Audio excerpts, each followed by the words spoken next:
Ah, mais tu vois que je vais répondre à cette question. Il y a des journalistes là. François Hollande, un président en exercice et de plus en plus en campagne. Depuis des mois, il multiplie les déplacements improvisés.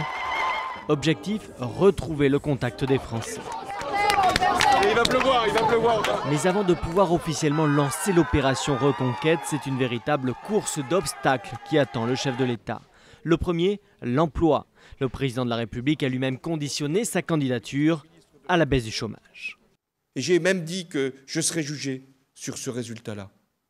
Parce que si, après 5 ans, un président de la République n'arrive pas à atteindre l'objectif qu'il s'est fixé pour être élu, eh bien, il ne peut pas être de nouveau candidat à la responsabilité suprême du pays.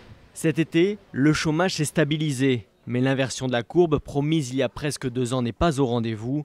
Depuis 2012, plus de 600 000 Français ont perdu leur travail. Deuxième obstacle, la popularité. Malgré une petite amélioration, François Hollande reste le président le plus impopulaire de la Ve République.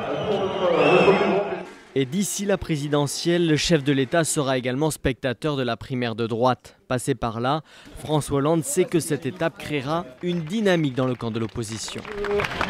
Et les ennuis ne viennent pas que de la droite. François Hollande a déjà un œil sur sa gauche. Jean-Luc Mélenchon et Cécile Duflot se préparent pour 2017.